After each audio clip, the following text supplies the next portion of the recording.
if anyone listening to this is like me, which I think there will be a lot of people who had the same experience, the first thing I Googled when I had come to the realization that my wife was pregnant, you Google, how much does a child cost, right? And you can look at it or try to find information on that on a monthly basis, and you get a billion different answers.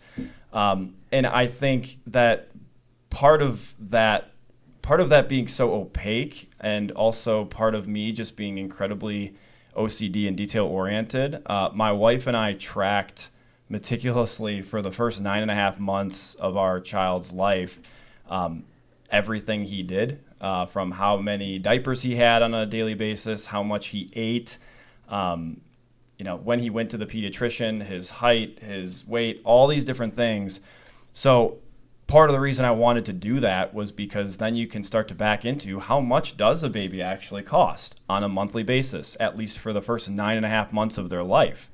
And I think that you might find this information interesting because, again, if you go on any online platform, whether it's Reddit or elsewhere, you will get a billion different answers to what a child costs. So I can give you some figures that are sheerly based on me and my wife's experience over the first 9.5 months of our baby boy's life.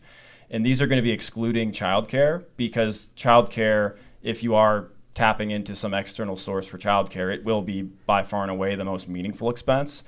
But if I look at what we experienced first 9.5 months of his life, these are using assumptions for 8 diapers per day, 2 wipes per diaper change, about a bottle or a tub and a half of formula every other week.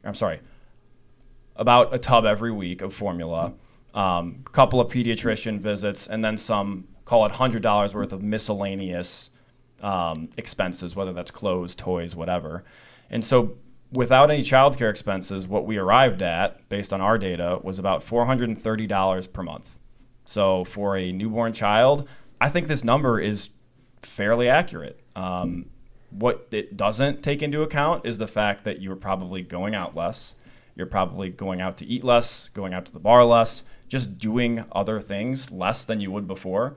So I don't want to have people take this in a vacuum and say, where am I going to come up with an extra $430 per month? I don't think that's the idea, because some of that can happen naturally just because you're spending less time out and about and more time just at home. But that is fact-based, data-driven numbers for you. Take it or leave it.